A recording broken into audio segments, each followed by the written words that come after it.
Hello, my name is Jessica Roberts. I am the nurse practitioner in the stroke clinic at Michigan Medicine. Today we will be discussing how to control and reduce your risk factors for ischemic or non-bleeding stroke as well as transient ischemic attack or TIA. Reducing your risk factors is crucial for preventing another TIA or stroke. Our goal today is to help you understand what puts you at risk for having an ischemic stroke or transient ischemic attack. We will also discuss what action steps you need to take for stroke prevention. Today you will learn what puts you at risk for an ischemic stroke or TIA. We will discuss which risk factors you can control and steps to take to reduce or even eliminate those risks. Finally, we will discuss where you can find out more information regarding risk factors associated with ischemic stroke. Ischemic stroke is one of the most preventable diseases because many of the risk factors can be controlled. Risk factors include high blood pressure or hypertension, diabetes, high cholesterol, obesity, lack of physical activity, diet high in concentrated sugar and saturated fat. Saturated fats are typically found in meat and dairy products, tobacco use, recreational drug use, and high alcohol intake. High blood pressure is the leading cause of stroke and is the single most important risk factor that can be controlled. Blood pressure is the force your blood makes against your artery walls when your heart beats. If this force is too high, it can damage your arteries, further leading to a stroke. Controlling your blood pressure requires a team effort.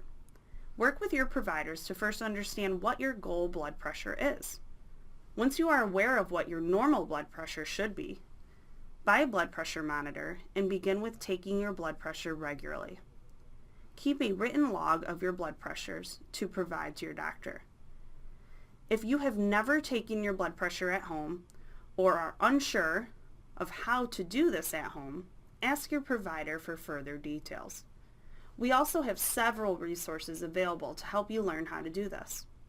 Here is how you can access our patient education materials.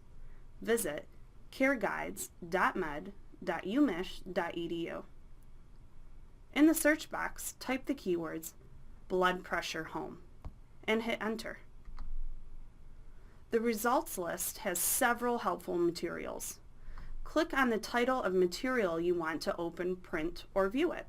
For example, the material Home Blood Pressure Monitoring Patient Instructions has very detailed step-by-step instructions on how to take your blood pressure with a home monitor. Diabetes is another important risk factor for ischemic stroke. If you have diabetes, your chances of having a stroke are 1.5 times higher than in people who do not have diabetes. Managing your diabetes can be overwhelming, but you are not alone. Work with your doctor to understand your blood sugar goals. Measure and record your blood sugars as instructed by your doctor. In order to better control your diabetes, work towards adapting a healthy diabetic diet and ensure regular exercise is a part of your lifestyle. If you have recently quit smoking, I applaud you. Quitting can be challenging, but remember, you are not alone. We cannot overemphasize the importance of smoking cessation. Smoking increases the risk of stroke by 3 to 4-fold. Quitting smoking is extremely important in preventing further strokes. It's important to avoid both primary and secondhand smoke for the best health benefits. Even one cigarette prevents the brain from getting the blood supply it needs. Nicotine causes blood vessels to tighten, which restricts the flow of blood.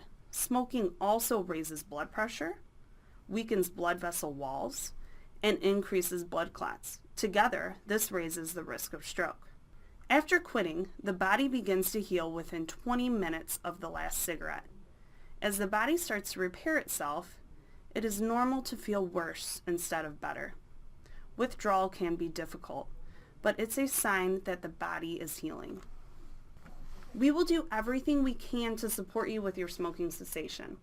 There are many different medications and resources available to help you with quitting. You can start by speaking with your doctor about medications that may help you stop smoking. Michigan Medicine also has a team of specialists who can support you through quitting. If you need more help with quitting smoking, contact M Healthy Tobacco Consultation Service at 734-998-6222. You can also learn more about their services on their website. The URL is mhealthy.umich.edu/tobacco. Fat, sodium, and too many calories contribute to medical conditions that increase the risk for stroke, including high blood pressure, diabetes, high cholesterol, and obesity. By improving your diet, you can control, reduce, or even eliminate these risks. The American Heart Association recommends a Mediterranean diet to reduce the risk of stroke. The Mediterranean diet emphasizes vegetables, fruits, whole grains, low-fat dairy products, poultry, fish, 1 to 4 servings per week, olive oil, and nuts. It also recommends limiting the amount of sweets and red meats you eat. Ask your doctor's, nurse, or registered dietitian for help with improving your diet. The Cardiovascular Center at Michigan Medicine has many resources for improving your diet. Ask your doctor for a referral to a registered dietitian. You can also call 877-885-8444 or visit their website for more information. To access, visit uofmhealth.org and search for heart nutrition. Physical inactivity like diet contributes to several medical conditions that increase the risk of having a stroke. Regular exercise or cardio can reduce your risk of stroke by helping you lose weight, controlling your diabetes, lowering your blood pressure, and improving your cholesterol. We recommend at least 3 to 4 sessions per week of moderate to vigorous intensity aerobic physical exercise. Moderate intensity exercise is defined as enough to break a sweat or noticeably raise heart rate. Vigorous intensity exercise includes activities such as jogging. Each session should last an average of 40 minutes. Alcohol contributes to a number of medical conditions that are risk factors for stroke, including high blood pressure. To reduce your risk of stroke, we recommend limiting your alcohol intake.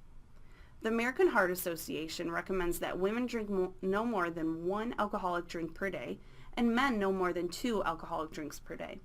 1 standard drink or 1 alcoholic drink contains roughly 14 grams of pure alcohol.